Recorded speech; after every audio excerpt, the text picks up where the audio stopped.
परमेश्वर ये नहीं चाहते कि आप सिर्फ धार्मिकता का जीवन जिए, पर परमेश्वर ये भी चाहते हैं कि आप बुद्धिमानी का जीवन भी जिए। इसीलिए बाइबल में नीति वचन की पुस्तक को रखा गया है।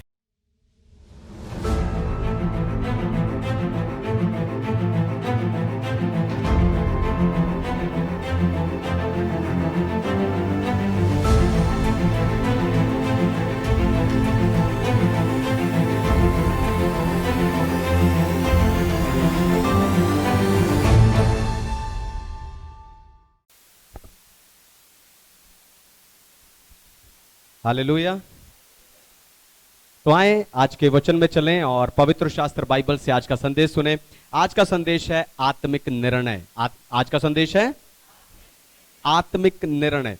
तो जब आपको अपनी काबिलियत से छोटी जगह पर रहना पड़ता है या काम करना पड़ता है, उस समय आपको कैसा लगता है?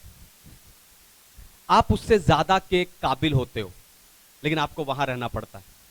वो जगह बुरी नहीं होगी, लेकिन उत्तम भी नहीं होगी।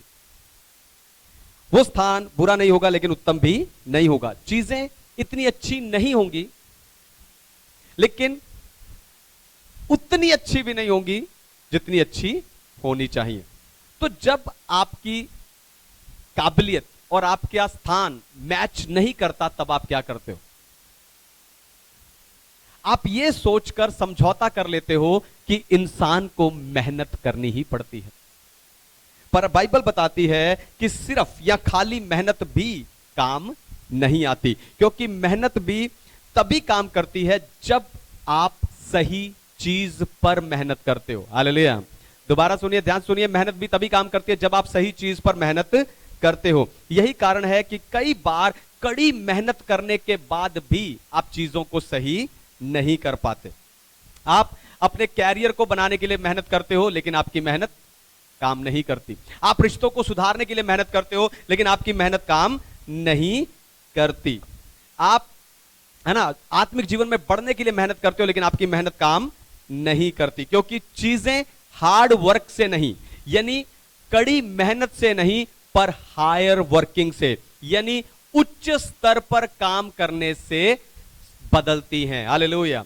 कठिन मेहनत के लिए स्व इच्छा लगती है, लेकिन उच्च स्तर का काम करने के लिए बुद्धि लगती है। हालेलुया।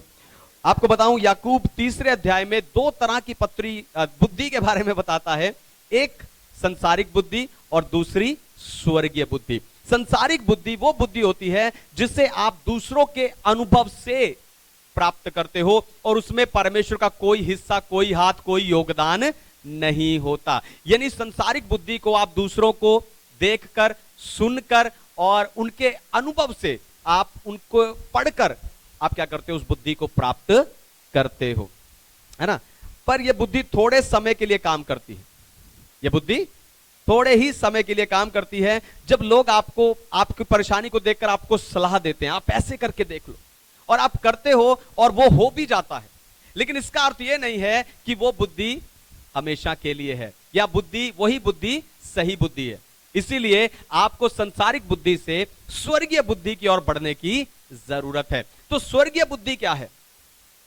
मत्ती रचित सुसमाचार 7 अध्याय 24 वचन में प्रभु यीशु मसीह कहते हैं, जो कोई मेरी बातें सुनता है और मानता है वही बुद्धिमान है। हालेलुया। प्रभु कहते हैं, जो कोई मेरी बातें सुनता है और मानता है वही बुद्धिमान व्यक्ति है। सुनने और मानने के बीच के उस गैप को भरने वाली बुद्धि ही स्वर्गीय बुद्धि होती है। हालेलुया। दोबारा सुनिए, ध्यान से सुनिए, फिर से सुनिए। सुनने और मानने के बीच के उस गैप को भरने वाली बुद्धि ही स्वर्गीय बुद्धि होती है। हालेलुया। यानी आपका फायदा प्रचार सुनने में नहीं है, पर उसे मानने में है। हालेलुया। प्रचार का मकसद सुनकर अच्छा महसूस करना नहीं है, पर उस प्रचार पर चलकर अपने जीवन को बदलना है। हालेलुया। मुझे कोई फर्क नहीं पड़ता आपने कितने प्रचार सुने हैं, लेकिन मैं यह जानना चाहता हूं कि आपने उनमें से माने कितने हैं।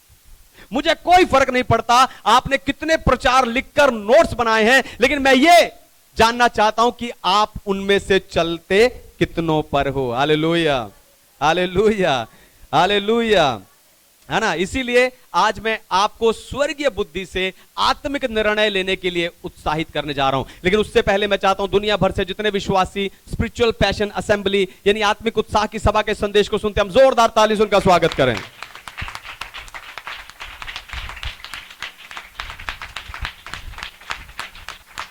आमीन, परमेश्वर के नाम की महिमा हो। तो स्वर्गीय बुद्धि में सुरक्षा शामिल होती है। स्वर्गीय बुद्धि में सुरक्षा शामिल होती। नीति वचन 4:6, प्रोवर्ब्स 4:6। बुद्धि को ना छोड़, वह तेरी रक्षा करेगी, उससे प्रीति रख, वह तेरा पहरा देगी। आमीन, परमेश्वर के नाम की महिमा। तो आप हर चीज के लिए चमत्कार चाहते हो, हर चीज में आप चमत्कार चाहते हो, पर आपको बताऊं बुद्धि से भी आप अपने मन को, अपनी भावनाओं को, अपनी आत्मा को और अपने घर, अपने परिवार को सुरक्षित रख सकते हो। परमेश्वर ये नहीं चाहते कि आप सिर्फ धार्मिकता का जीवन जिए, पर परमेश्वर ये भी चाहते हैं कि आप बुद्धिमानी का जीवन भी जिए। इसीलिए बाइबल में नीति वचन की पुस्तक को रखा गया है। और यह पुस्तक दुनिया के सबसे बुद्धिमान व्यक्ति राजा सुलेमान ने लिखी है। जब सुलेमान राजा बना तो उस समय लोग उसे देखने लगे कि ये लड़का कैसे इतने बड़े राज्य को चलाएगा, और वो सुलेमान को छोटा, तुच्छ और हीन महसूस करवाने लगे। पर आपको बताऊं, जिसके लिए परमेश्वर ने आपको बुलाया, ध्यान सुनिए, जिसके लिए परमेश्वर ने आपको बुलाया है, अगर आप वो नहीं कर पा रहे तो आपको छोटा महसूस करने की जरूरत नहीं है। क्योंकि पूरी बाइबल ऐसे उदाहरणों से भरी है जहां परमेश्वर ने एक व्यक्ति को किसी काम के लिए बुलाया और उसने कहा नहीं, मैं ये नहीं कर सकता। पर परमेश्वर ने उस समय उस व्यक्ति से बहस नहीं की, पर परमेश्वर ने उसे हल दिया। हालेलुया, ताकि वो उस काम को कर सके। मूसा ने कहा परमेश्वर मैं बोलने में भद्दा हूं। परमेश्वर कहा चिंता ना कर, मैं तेरे साथ हारून को भेजूंगा। हालेलुया, परमेश्वर ने उसकी उस कमी को अनदेखा या अस्वीकार नहीं किया, उल्टा परमेश्वर ने उसकी उस कमी के गैप को अपनी मदद से भर दिया। हालेलुया, और आपकी मदद भी आ रही है। हालेलुया, आपकी मदद भी आ रही है। आप जिस काम को नहीं कर पा रहे हो, जिस काम के लिए परमेश्वर ने आपको बुलाया है, उसके लिए परमेश्वर आपको मदद देंगे। क्योंकि जिसके लिए परमेश्वर ने आपको बुलाया है उसके लिए परमेश्वर आपके साथ होंगे। हालेलुया, जहां आपका टैलेंट नहीं जा पा रहा, जहां आपकी योग्यता नहीं पहुंच पा रही, जहां आपके वरदान नहीं काम कर रहे, वहां परमेश्वर आपके साथ जाएंगे। बस आपको स्वर्गीय बुद्धि के साथ आत्मिक निर्णय लेने हैं। Hallelujah, hallelujah. दूसरी बात, बुद्धि आपको बढ़ाती है। बुद्धि आपको बढ़ाती है। तो जब आपकी बुद्धि बढ़ती है, आपके पास मौके यानी अवसर भी बढ़ते हैं, क्योंकि बुद्धिमान व्यक्ति छिपा नहीं रह सकता। हालेलुया, जब आपकी बुद्धि बढ़ती है आपके पास मौके, अवसर बढ़ते हैं। और क्यों? क्योंकि बुद्धिमान व्यक्ति छुपा नहीं रह सकता।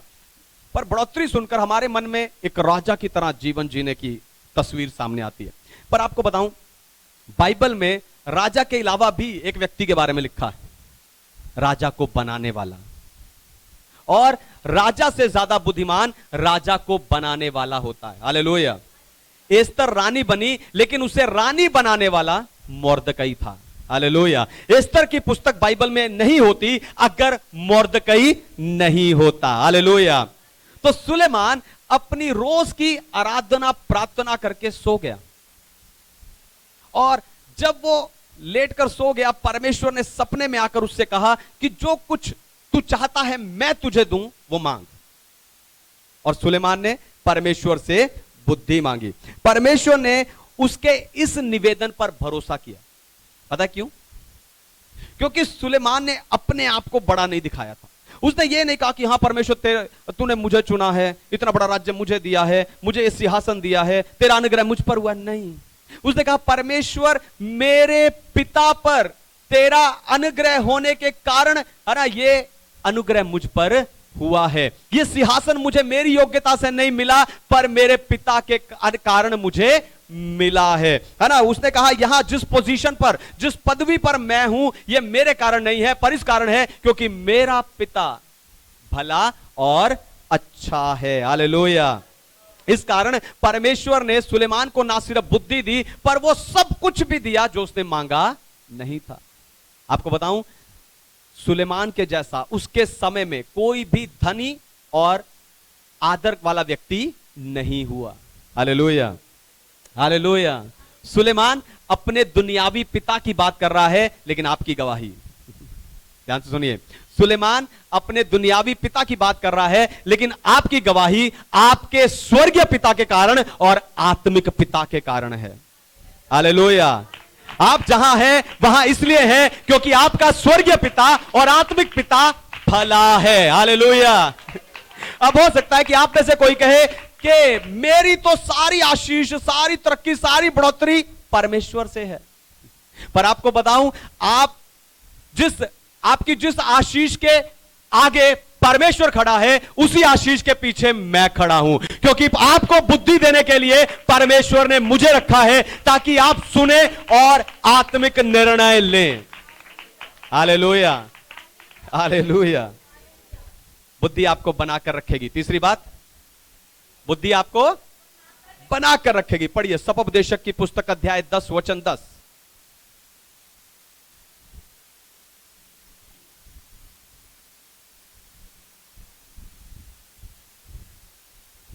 यदि कुल्हाड़ा थोथा हो और मनुष्य उसकी धार को पैनी ना करे तो अधिक बल लगाना पड़ेगा, परंतु सफल होने के लिए बुद्धि से लाभ होता है। आमीन। परमेश्वर के नाम की महिमा। तो बुद्धि आपको वहां बने रहने में मदद करेगी जहां पर सुरक्षा आपको बचा नहीं पाएगी। आपको बताऊं, सुलेमान इजराइल के पहले राजा, शाऊल के बाद राजा नहीं बना, पर इजराइल के दूसरे राजा दाऊद के बाद राजा बना। अगर वो शाऊल के बाद राजा बनता तो वो शाऊल जैसे बुरे काम करता, क्योंकि शाऊल एक अच्छा लीडर नहीं था। लेकिन दाऊद परमेश्वर का भय मानने वाला व्यक्ति था, इसीलिए सुलेमान ने भी परमेश्वर का भय मानते हुए सही कामों को किया है। वचन कह रहा है कि अगर कुल्हाड़ा, है ना, अगर कुल्हाड़े की धार तेज नहीं है तो ज्यादा बल लगाना पड़ता है, लेकिन सफल होने के लिए बुद्धि लाभ होता है, बुद्धि से लाभ होता है। यानी अगर आपका कुल्हाड़े में धार नहीं है तो कोई फर्क नहीं पड़ता कि आप कितनी मेहनत कर रहे हो, कितनी देर से मेहनत कर रहे हो, उस कुल्हाड़े को कितनी तेज से, कितने जोर से आप चला रहे हो, क्योंकि इससे सिर्फ आपका पसीना बहेगा लेकिन पेड़ नहीं गिरेगा। हालेलुया। अगर आप चाहते हो पेड़ गिरे तो आपको कुल्हाड़ा चलाने से ज्यादा उसकी धार को तेज करने पर ध्यान देना चाहिए। यही कारण है कि आप सालों से कुल्हाड़ा चला रहे हो, लेकिन आपकी समस्या का पेड़ आज भी खड़ा है। अगर आप चाहते हो कि आपके जीवन से, आपके घर से, आपके परिवार से, आपके रिश्तों से, आपके कैरियर से पेड़ गिरे, समस्याओं का वो पेड़ गिरे, तो आपको आपके कुल्हाड़े की धार को तेज करने पर ध्यान देना चाहिए। और आपके कुल्हाड़े को तेज करने की समझ आपको बाइबल देती है। हालेलुया। आपको बाइबल देती है, क्योंकि जब आप बाइबल पढ़ते हैं, बाइबल परमेश्वर का वचन दो धारी तलवार है, वो एकदम चौखा तीखा, है ना, परमेश्वर का वचन है। और जब आप उसे बोलते हो, आप ऐसे बोलते हो जैसे परमेश्वर ने बोला। हालेलुया।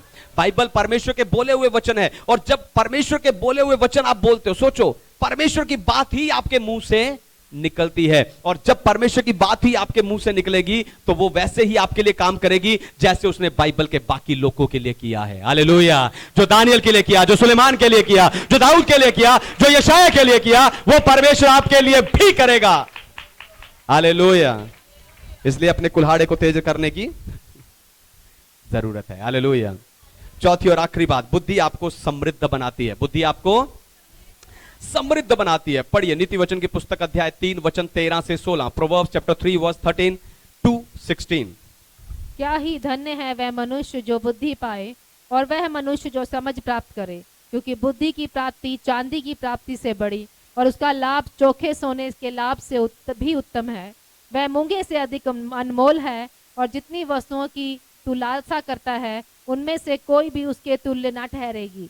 उसके दाहिने हाथ में दीर्घायु और उसके बाएं हाथ में धन और महिमा है। आमेन। Thank you Jesus. तो दुनिया में आप जितनी चीजों की, संपत्ति की, अमीरी की, पैसे की, चांदी सोने की इच्छा करते हो, बाइबल कहती है उन सबसे जरूरी बुद्धि है। हालेलुया। बुद्धि आपको समृद्ध बनाती है। जितना सोना चांदी हीरे मोती आपको समृद्ध नहीं बना सकते, बुद्धि आपको उतना समृद्ध बना सकती है। यीशु के बारे में लिखा कि यीशु बुद्धि में और डील डॉल में बढ़ता गया। अगर यीशु बुद्धि में बढ़ता गया तो यीशु ही बुद्धि है, क्योंकि मैं और आप यीशु के जैसे ही बनना चाहते हैं। हालेलुया। आपको बताऊं, जो बुद्धि परमेश्वर ने सुलेमान को दी वो उसके लिए नहीं थी, पर परमेश्वर के लोगों की अगुवाई करने के लिए थी। हालेलुया। सोचकर देखो कि आपका बर्ताव आज भी वैसा ही है जैसे 2 साल पहले था। हालेलुया। सोचकर देखो कि आपका बर्ताव आज भी क्या वैसा ही है जैसा 2 साल पहले था। हो सकता है 2 साल पहले आप झूठ बोलते हो, 2 साल पहले आप झगड़ा करते हो, जल्दी क्रोध करते हो, है ना, और अकेले दूसरों से कटे कटे रहते हो, या फिर आप मसीह को छोड़ देने की बात सोचते हो।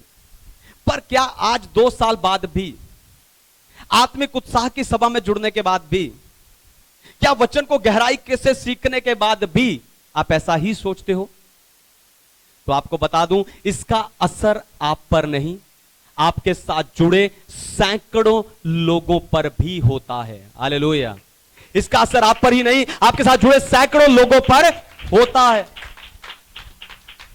हालेलुया। क्योंकि अगर आप पीछे मुड़ने की सोच रहे हो तो इसका अर्थ है कि आपका मन अभी तक प्रभु में स्थिर नहीं है।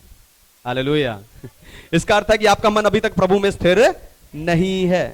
आपके बच्चे, आपके वरदान आपके लिए नहीं होते। हालेलुया।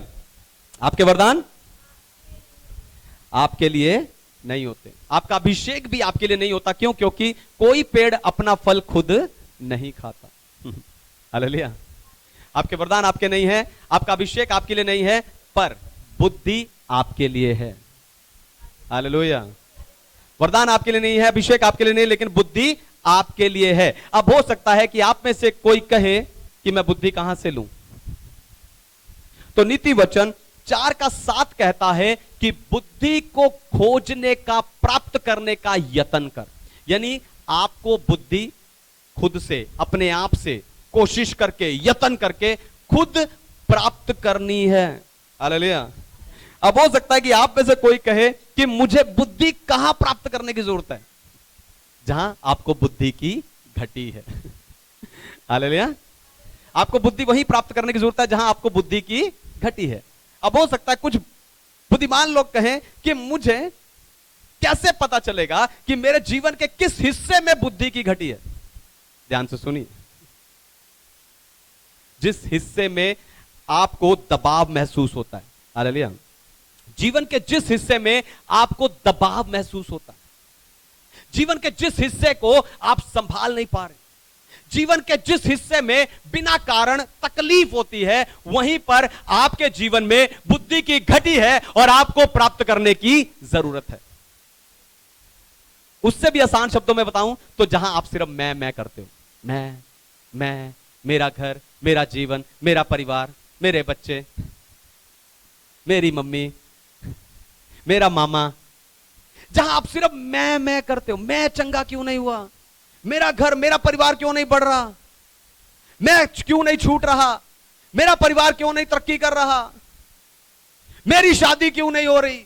जहां आप मैं करते हो वहीं आप दुखी होते। क्यों? क्योंकि आप चाहते हो कि दूसरा आपको खुश करे, और जब दूसरा आपको खुश नहीं कर पाता आप अपने आप में दुखी होते हो। लेकिन आपको बताऊं, खुश रहने के लिए आपको दूसरों की जरूरत नहीं है, बुद्धि की जरूरत है। हालेलुया। खुश रहने के लिए आपको दूसरों की नहीं, बुद्धि की जरूरत है। जब आप आत्मिक निर्णय, स्वर्गीय बुद्धि से आत्मिक निर्णय लेंगे तब आप खुश रहेंगे। हालेलुया। हालेलुया। तो आइए अपनी आंखों को बंद कीजिए और अपने आप को परमेश्वर